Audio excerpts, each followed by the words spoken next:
வணக்கம் நண்பர்களே, welcome to our channel. இன்னைக்கு நம்ம இந்த வீடியோல எதை பத்தி பார்க்க போறோம்னா, ரொம்பவும் வெயிட் பண்ணிட்டு இருந்த ஒரு முக்கியமான ஒரு சீரீஸ் தான். ஐபிஎல்ல முதல் மேட்சான ஆர்சிபி vs எஸ்ஆர்எச் மேட்சுக்கான ப்ரெடிக்ஷன் தான் பார்க்க போறோம். இந்த மேட்ச் வந்து 28ஆம் தேதி சனிக்கிழமை இரவு 7:30 மணிக்கு மேட்ச் போடுவாங்க. ஸோ 7 மணிக்கெல்லாம் நம்மளுடைய டெலகிராம் சேனல்ல உங்களுக்கு தேவையான எல்லா அப்டேட்டுமே நம்ம கொடுக்க ஆரம்பிச்சிடும். ஸோ லிங்க் டிஸ்கிரிப்ஷன் பாக்ஸ்ல கொடுத்துருக்கோம். டெலகிராம் சேனல்ல ஜாயின் பண்ணாத நண்பர் அதிகம் ஜாயின் பண்ணிக்கோங்க. பிளேயிங் 11 பிச்சோட ரிப்போர்ட் எல்லாமே நான் உங்களுக்கு கண்டிப்பா கொடுத்துருவேன். ஸோ ரொம்ப நாளா எதிர்பார்த்துட்டு இருந்த ஐபிஎல் மேட்ச் இவ்வளவு நாள் பாத்தீங்கன்னா வேர்ல்டு கப் இந்தியாவுக்காக நம்ம சட்டை போட்டுட்டு இருந்தோம். இனிமேல் சென்னையா ஆர்சிபியா மும்பையா அப்படின்னு நம்ம சட்டை போட ரெடி ஆகிட்டு இருக்கோம். ஸோ ஃபர்ஸ்ட் நம்ம பார்க்கக்கூடியது பிச் ரிப்போர்ட். இந்த ஆர்சிபி கிரவுண்டோட பிச் ரிப்போர்ட் எப்படி இருக்குங்கிறத நம்ம பார்க்கலாம். ஸோ ஃபர்ஸ்ட் பிச்சோட வியூ பார்த்தீங்கன்னா உங்களுக்கு தெரியும். இது லாஸ்ட் வருஷம் ஐபிஎலுக்கு யூஸ் பண்ண பிச்சோட போட்டோ தான் நம்ம எடுத்துட்டு வந்திருக்கோம். ஸோ ஒரிஜினல் தான் சும்மா எடிட் பண்ணியோ இல்லை ஏமாத்துறதுலாம் இல்லை. So last year CSK versus RCB match last அவங்க ஹோம்ல ஆடினாங்க. ஸோ அந்த மேட்சோட இதுதான். ஸோ பிச்சோட வியூ பார்த்தீங்கன்னா தெரியும்.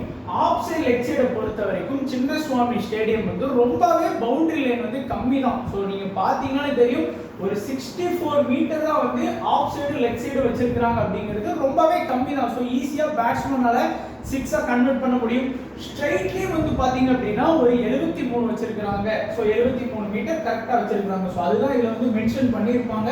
ஸோ ஸ்ட்ரைட்ல 73, ஆஃப் சைடு லெக் சைடு பாத்தீங்கன்னா 64 மீட்டர்னு சொல்லியிருக்காங்க. அதே போல இந்த பிச்சை பொறுத்த வரைக்கும் பாத்தீங்க அப்படின்னா கொஞ்சம் பேட்டிங்க்கு சாதகமாக தான் இருக்கும். என்ன பொறுத்த வரைக்கும் நான் ஆர்சிபி கிரவுண்ட்ல நான் பார்த்துருக்கேன். ஓரளவுக்கு பாத்தீங்கன்னா ஒரு 170 இருந்து 180 ரன் அப்படிங்கிறதுனா ஒரு ஈஸியான ஸ்கோரா தான் இருக்கும். பேட்டிங் பண்ற பேட்ஸ்மேனுக்கு கொஞ்சம் நல்ல சப்போர்ட் கிடைக்கக்கூடிய ஒரு பிச்சா தான் இருக்கும். அதே போல பாத்தீங்க அப்படின்னா பேட்டிங் ஃபர்ஸ்ட் பண்ற டீமுக்கு இந்த இதுல பொறுத்த வரைக்கும் கொஞ்சம் அட்வான்டேஜ் தான் இருக்குன்னு சொல்லியிருக்காங்க. பட் இப்போ யூஸ் பண்ணக்கூடியது ஒரு புது பிச். நமக்கே தெரியும் அந்த பிச்சில் என்ன மாதிரியான சம்பவங்கள் நடைபெற்றது. அது யாரும் நினைக்காத ஒண்ணு.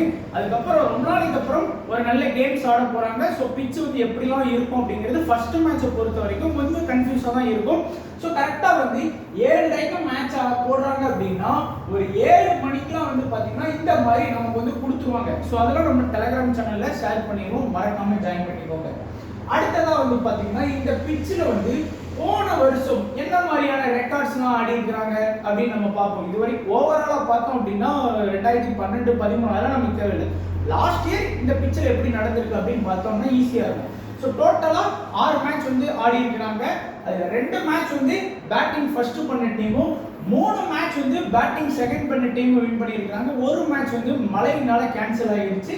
அண்ட் ஆவரேஜான ஸ்கோரா 169 இருக்கு. ஃபர்ஸ்ட் பேட்டிங் பண்ற டீமோட ஆவரேஜ் பார்த்தோம் அப்படின்னா 169 இருக்கு. நம்ம ஏற்கனவே சொன்னோம் ஒரு 170 to 180 அப்படிங்கிறது இந்த ஆர்சிபியோட சின்னசுவாமி ஸ்டேடியம்ங்கிறது ஒரு ஈஸியான ஒரு ஸ்கோரா தான் இருக்கும். ஸோ இந்த ஸ்கோர் ஒரு எக்ஸ்பெக்டட் ஸ்கோரா தான் இருக்கும் நான் நம்புறேன். அதே போல ஸ்கோரிங் பேட்டர்ன் என்ன மாதிரியான ஸ்கோர்லாம் பண்ணாங்க அப்படின்னு பார்க்கலாம். அந்த 6 மேட்ச்லயுமே எப்படிலாம் ஸ்கோர் 149க்குள்ள 2 இன்னிங்ஸ் மட்டும் பாத்தீங்கன்னா ஆடி இருக்கிறாங்க. அதே போல 150 to 169க்குள்ள ஒரு 3 இன்னிங்ஸ் ஆடி இருக்கிறாங்க. 170 to 189க்குள்ள ஒரு இன்னிங்ஸ் ஆடி இருக்கிறாங்க. 190 பிளஸ் தான் இருக்கிறதே அதிகமா இருக்கு. 4 இன்னிங்ஸ் ஆடி இருக்கிறாங்க. ஸோ ஆல்மோஸ்ட் 4 மேட்ச்ல 2 மேட்ச் 6 மேட்ச்ல 2 மேட்ச் இந்த 190 பிளஸ் கிராஸ் பண்ணியிருக்கு.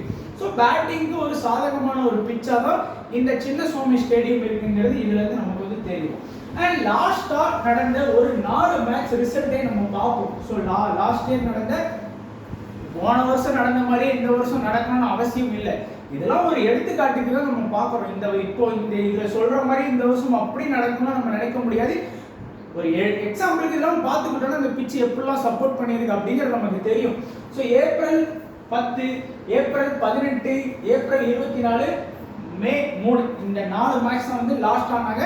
இதுக்கப்புறம் ஒரு மேட்ச் இருந்தது, அது மழையினால கேன்சல் பண்ணி போயிடுச்சு. கேகேஆருக்கு அகைன்ஸ்டா நினைக்கிறேன், இந்த ஞாபகம் கரெக்டா இல்லை. ஸோ அந்த மேட்ச் கேன்சல் ஆகி போயிடுச்சுன்னு நினைக்கிறேன். ஸோ இந்த 4 மேட்சை பொறுத்த வரைக்கும் நீங்க ஈஸியாவே பார்க்கலாம் ஃபாஸ்ட் ஸ்பின்னருக்கு எப்படி சப்போர்ட் கிடைக்கும். இதுல ஈக்குவலா விக்கெட் எடுத்திருக்காங்க. இந்த மேட்ச்ல ஃபாஸ்டோட ஆதிக்கம் அதிகமா இருக்கு. இந்த மேட்ச்லயும் பாருங்க ஃபாஸ்டோட ஆதிக்கம் அதிகமா இருக்கு, இங்கேயும் பாத்தீங்கன்னா ஃபாஸ்டோட ஆதிக்கம் அதிகமா இருக்கு. இது ஏன் சொல்ல வர்றேன்னா, இந்த சின்னசுவாமி ஸ்டேடியம் பொறுத்த வரைக்கும் ஃபாஸ்ட் பவுலருக்கு வந்து எப்போதுமே வந்து ஒரு ஃபேவரட்டான ஒரு பிச்சா தான் நான் பார்த்துருக்கேன். ஸ்பின்னருக்கு சப்போர்ட்டே கிடைக்காதுன்னு சொல்லலை, இந்த மாதிரி தான் ஏதாச்சும் ஒரு மேட்ச் வேணா ஃபாஸ்ட்டுக்கு ஈக்குவலா விக்கெட் எடுக்கலாம், இல்லை அப்படின்னா பாதிக்கு பாதி. இப்போ ஃபாஸ்ட் வந்து இந்த மேட்ச்ல இப்போ எக்ஸாம்பிள் எஸ்ஆர்எச் வர்சஸ் ஆர்சிபி மேட்ச்ல ஓவராலா ஃபாஸ்ட் பவுலர்ஸ் வந்து ஒரு 12 விக்கெட் எடுக்கிறாங்க அப்படிங்கிற பட்சத்துல ஒரு ஸ்பின்னர் வேணா ஒரு அதிகபட்சம் ஒரு 5 விக்கெட் எடுக்கலாம், வித்தியாசம் 7 விக்கெட் இருக்கும். ஸோ அதுதான் இந்த கிரவுண்டை பொறுத்த வரைக்கும் ஃபாஸ்ட் பவுலருக்கு வந்து கொஞ்சம் நல்லா சப்போர்ட் பண்ணக்கூடிய பிச்சா இருக்கு. அதுக்காக தான் நம்ம வந்து இந்த ரீசெண்ட் இதெல்லாம் நம்ம பார்க்குறோம். ஸோ நம்ம ஃபாஸ்ட் பவுலர்ஸ்க்கு வந்து கொஞ்சம் இம்பார்ட்டன்ஸ் கொடுத்து பார்க்கலாம். நிறைய ஸ்பின்னரை சூஸ் பண்ணாம முக்கியமாக 4 ஓவர் கம்ப்ளீட் பண்ணக்கூடிய ஏதாச்சும் ஒரு பர்டிகுலர் மெயின் ஸ்பின்னரை மட்டும் நம்ம சூஸ் பண்ணி வச்சுக்கலாம். டீம்ல இஷ்டத்துக்கு 2 டீம்லயுமே 4-5-3 ஸ்பின்னர் கிட்ட வச்சிருந்தாலும் நம்ம அதுல வந்து ஏதாச்சும் ஒரு குவாலிட்டியான ஸ்பின்னரை சூஸ் பண்றதுக்கு இந்த ஃபாஸ்ட் வெர்சஸ் ஸ்பின் கம்பேரிசன் வந்து நமக்கு கண்டிப்பா உதவும் நினைக்கிறேன். ஸோ அதே போல லாஸ்ட் நடந்த 4 மேட்ச்ல 2 பேட்டிங் ஃபர்ஸ்ட் 2 பேட்டிங் செகண்ட் இந்த மாதிரி வின் பண்ணியிருக்காங்க. ஸோ ஈக்குவலா இருக்கு, நம்ம அதுக்கு முன்னாடி ஆல்ரெடி பார்த்துட்டோம். ஸோ இப்போ ஓவராலா நடந்த ஹெட் டு ஹெட் ரிசல்ட்டை பொறுத்த வரைக்கும் ஆர்சிபியா எஸ்ஆர்எச் அப்படின்னு பார்க்கும்போது மொத்தம் 25 மேட்ச் ஆடி இருக்காங்க ஆர்சிபி வர்சஸ் எஸ்ஆர்எச். இதுல ஆர்சிபி வந்து 11 மேட்சும் எஸ்ஆர்எச் வந்து பாத்தீங்கன்னா ஒரு 13 மேட்ச் வந்து வின் பண்ணியிருக்காங்க. அண்ட் ஆர்சிபியோட high and low score, high score வந்து எஸ்ஆர்எச் கூட ஆடும்போது அவங்களுடைய பெரிய ஹை ஸ்கோர்ங்கும் போது ஒரு 262 அடிச்சிருக்காங்க எஸ்ஆர்எச் அகைன்ஸ்டா. லோ ஸ்கோர்னு பார்க்கும்போது 68க்கு ஆல் அவுட் ஆகியிருக்காங்க, ஞாபகம் வச்சுக்கோங்க. அதே போல எஸ்ஆர்எச் வந்து ஆர்சிபிக்கு அகைன்ஸ்டா விளையாடும் போது 287 ரன் வந்து ஹை ஸ்கோர் அடிச்சிருக்காங்க. லோ ஸ்கோர் அப்படிங்கிறதே அவங்களுடைய லோ ஸ்கோர் 125. ஸோ கம்பேர் பண்ணி பார்க்கும்போது இந்த ஹெட் டு ஹெட் ரிசல்ட் வச்சு பார்க்கும்போது ஆர்சிபியை விட எஸ்ஆர்எச் வந்து கொஞ்சம் லைட் பெட்டரா வந்து இருக்கிறாங்க அப்படின்னு தான் தோணுது. பட் இப்போ இருக்கிற ஆர்சிபி வந்து கொஞ்சம் வேற மாதிரியான டீம் தான். சரி, நம்ம இப்போ ஆர்சிபியோட பாசிபிள் 11 வித் இம்பாக்ட் பிளேயரையும் நம்ம உள்ள ஆட் பண்ணியிருக்கோம். ஸோ பாசிபிள் 11 பொறுத்த வரைக்கும் Philip Salt, Virat Kohli, Venkatesh Iyer, Patidar, Jitesh Sharma, Tim David, Shepherd, Krunal Pandya, Yadav, அதுக்கப்புறம் வந்து நம்மளுடைய புவனேஸ்வர் குமார், டஃபி, அதுக்கப்புறம் வந்து பாத்தீங்கன்னா ஸ்ரேயா சர்மா. ஸோ ஓரளவுக்கு வந்து பாத்தீங்க அப்படின்னா நம்மளுடைய ஆர்சிபி டீம் வந்து நல்ல ஸ்ட்ராங்கா தான் வந்து பாத்தீங்கன்னா வச்சிருக்கிறாங்க. ஸோ ஆர்சிபி டீமை பொறுத்த வரைக்குமே நம்ம பார்த்தது போல நல்லா ஸ்ட்ராங்கா தான் இருக்காங்க. அதே போல நம்ம வந்து எஸ்ஆர்எச்சோட பாசிபிள் லெவலையும் நம்ம பார்த்துடலாம். ஸோ எஸ்ஆர்எச்சும் ஒரு நல்ல ஸ்ட்ராங் டீமா இருக்கிறாங்க. ஸோ அபிஷேக் சர்மா நல்ல ஓப்பனிங் ஆடக்கூடிய பிளேயர், ஹெட்டு இஷான் கிஷான், நிதிஷ் குமார் ரெட்டி, அடுத்து கிளாசனு, அன்கித் வர்மா, அதுக்கப்புறம் வந்து லிவிங்ஸ்டோன், அடுத்து வந்து பிரைடன் ஹார்ஸ், அடுத்து ஹார்ஸ் துபே, அதுக்கப்புறம் வந்து பார்த்தீங்கன்னா ஹர்ஷல் பட்டேல், உனன்கட்டு, அன்சாரி. ஸோ இவங்க தான் வந்து ஒரு 11 பிளேயர் பிளஸ் இம்பாக்ட் பிளேயரா வர்றதுக்கு வாய்ப்புகள் பிரகாசமா இருக்குது. ஸோ இப்போ நம்ம என்னுடைய அனலைசிஸ் படி நம்ம பார்க்கலாம். ஸோ ஒருவேளை படிகள் வந்து உள்ள ஆடலாம் அப்படின்னு சொல்லியிருக்காங்க இந்த வெங்கடேஷ் ஐயர் இடத்துல. பட் அது எனக்கு தெரியல, எப்படி இந்த இடம் வந்து ஒரு கேள்விக்குறியாக தான் இருக்குது. ஸோ ஆர்சிபியை பொறுத்த வரைக்கும் Philip salt and Virat Kohli வந்து இன்னிங்ஸ் ஓப்பன் பண்றாங்க. ஸோ என்னை பொறுத்த வரைக்கும் விராட் கோலி வந்து லாஸ்ட் இயர் அந்த ஐபிஎல்லாம் நம்ம பார்க்கும்போது ரொம்ப அக்ரெசிவா எல்லா மேட்சுமே ஸ்கோர் பண்ணாரு. குறிப்பா விராட் கோலிக்கு வந்து சேசிங் கிடைச்சா செகண்ட் பேட்டிங் வந்துருச்சுன்னு வச்சுக்கோங்களேன், தலைவனை கையிலே பிடிக்க முடியாது. லாஸ்ட் இயர்ல நிறைய மேட்ச் வந்து நாட் அவுட்லேயே நின்று முடிச்சு கொடுத்துருக்கிறாரு, நம்ம பார்த்துருக்கோம். ஸோ அதனால செகண்ட் பேட்டிங் கிடைச்சா விராட் கோலி வந்து ரொம்பவே முக்கியமா இருப்பாரு. அதுக்கப்புறம் பிலிப் சால்ட்டை பொறுத்த வரைக்கும் ஃபர்ஸ்ட் பேட்டிங் ஆடும்போதுனா அவர் வந்து மினிமம் வந்து பாத்தீங்கன்னா ஒரு 30 ரன்னுக்குள்ள வந்து ஸ்கோர் பண்ணி தான் கொடுக்குறாரு. அதுவே செகண்ட் பேட்டிங் வந்தார் அப்படின்னா ஏதாச்சும் ஒரு சில மேட்ச் தான் அவர் வந்து ஒரு ஹை ஸ்கோரா அடிக்கிறாரு, ஒரு 50+ இந்த மாதிரி வருது. ஆனா மோஸ்டா வந்து அவருடைய ரன் எல்லாமே இந்த 30 ரன்னுக்குள்ளே வந்து சுருங்கிருக்கு. 10 மேட்ச் ஆனார்னா ஒரு 5-6 மேட்ச் வந்து இந்த 30 ரன்னுக்குள்ளே சுருங்கிரும். அதுவுமே வந்து பாத்தீங்கன்னா ஒரு 10 பால்ல 30 அடிச்சு விட்டு போயிடுவார். அதுதான் அவருடைய ஒரு பெரிய பிளஸ்ஸா இருக்கு. அண்ட் விராட் கோலி வந்து ஃபர்ஸ்ட் பேட்டிங் வந்து அதுக்கு டக் அவுட்ல போறேன்னு சொல்ல, கம்பேர் பண்ணி பார்க்கும்போது செகண்ட் பேட்டிங்ல ரொம்பவே ஸ்ட்ராங், சேசிங்லாம் வந்துட்டுனா ரொம்பவே ஸ்ட்ராங்கா தான் இருக்காரு. வெங்கடேஷ் ஐயரை பொறுத்த வரைக்கும் லாஸ்ட் இயர் அவருக்கான பெரிய ரோல் அது மாதிரிலாம் எதுவுமே இல்லை.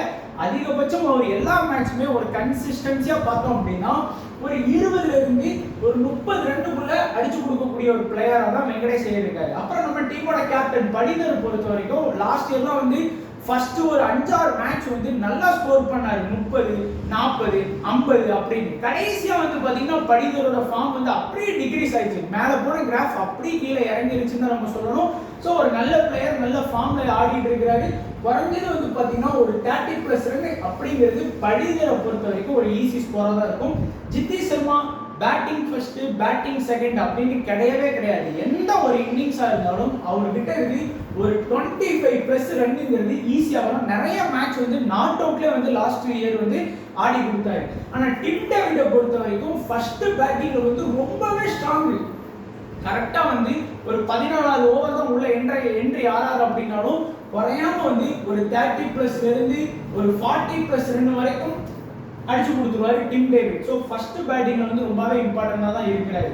ஸோ அதுக்கப்புறம் ஷெப்பர்டை பொறுத்த வரைக்கும் எப்பெல்லாம் ஷெப்பர்ட் வந்து ஃபர்ஸ்ட் பவுலிங் பண்றாரோ, இன்னைக்கு ஆர்சிபி வந்து ஃபர்ஸ்ட் பவுல் பண்றாங்க அப்படிங்கிற பட்சத்துல வந்து ஷெப்பர்ட் வந்து ரொம்ப முக்கியம். காரணம் என்னன்னா அவர் ஃபர்ஸ்ட் பவுல் பண்ணும்போது ஒரு 5 மேட்ச் ஆடுறாருன்னா அதுல 4 மேட்ச் வந்து விக்கெட் எடுத்துடுறாரு. மினிமம் ஒரு விக்கெட் ஆச்சு வந்து அவர் ஃபர்ஸ்ட் பவுல் பண்ணும்போது எடுக்கிறாரு. செகண்ட் பவுல் பண்ணும்போது எடுக்க மாட்டாருன்னு சொல்ல, பட் ஃபர்ஸ்ட் பவுல் பண்ணும்போது ரொம்ப இம்பார்ட்டண்டா இருக்காரு.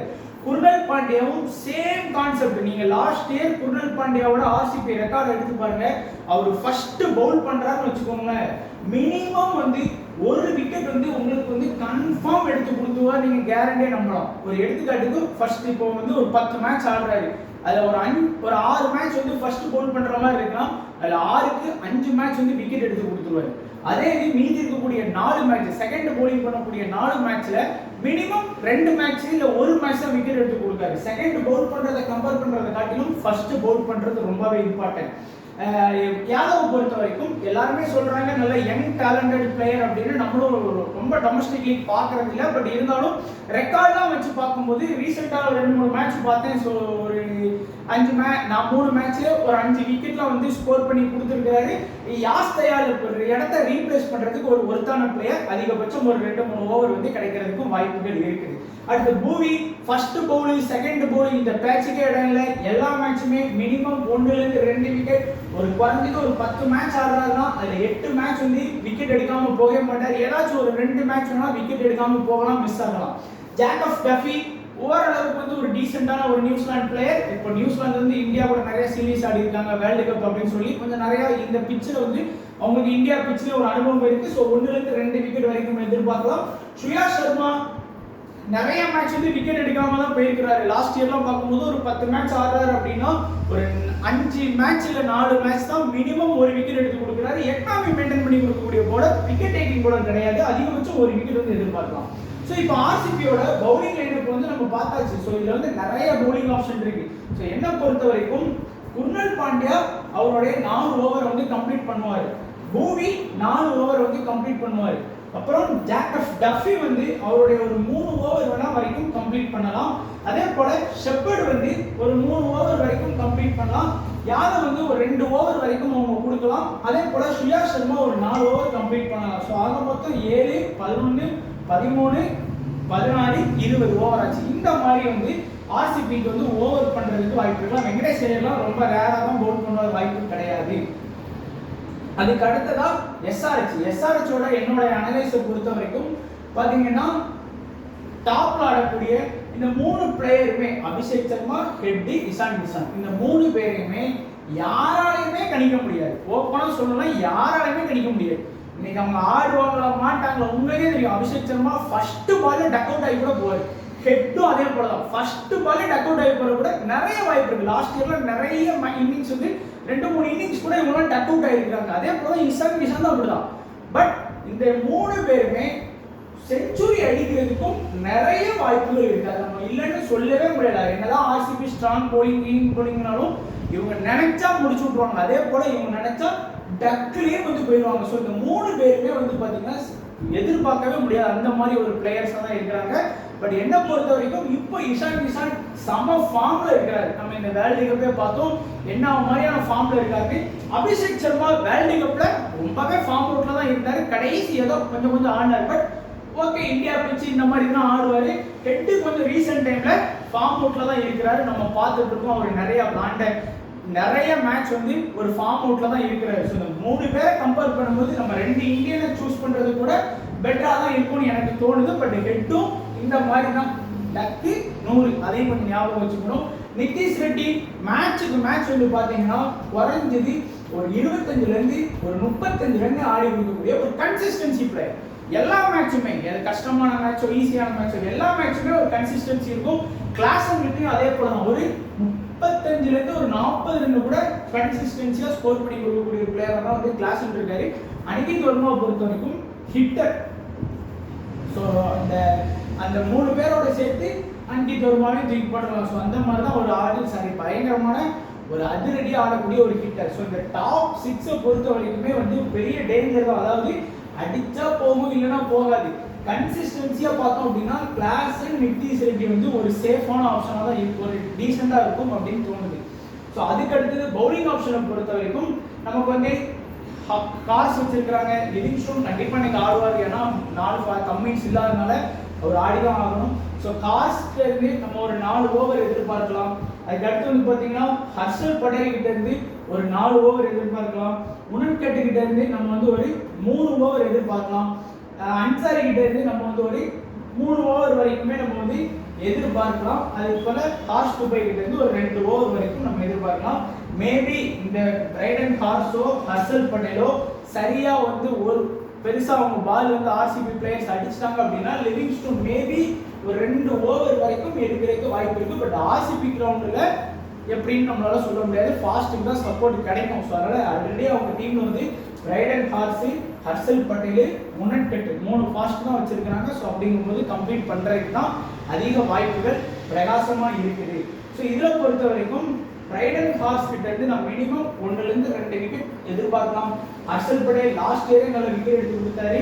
முனன்கட் வந்து எடுப்பாரு, இல்லைன்னா விக்கெட் எடுக்காம போறது கூட அதிக வாய்ப்புகள் இருக்கு. ஹார்ஸ் பை நல்ல ரீசெண்ட் டைம்ல நல்ல ஒரு ஃபார்ம் ஆடுறாரு. லாஸ்ட் 5 மேட்ச்லயே வந்து பாத்தீங்கன்னா ஒரு 4 மேட்ச் வந்து 2 விக்கெட் வரைக்கும் தான் எடுத்து கொடுத்துருக்காரு. ஸோ அதையும் நம்ம கொஞ்சம் குறிப்பா நோட் பண்ணணும். பட் பவுலிங் ஆப்ஷன் எத்தனை ஓவர் கொடுக்குறாங்கிறதா மேட்டர், ரொம்ப கம்மியா இருக்கும் அப்படிங்கிறதுனால தான் அதை இம்பார்ட்டன்ட் கிராஃப் வந்து கம்ப்ளீட் பண்ண வேண்டியது இருக்கு.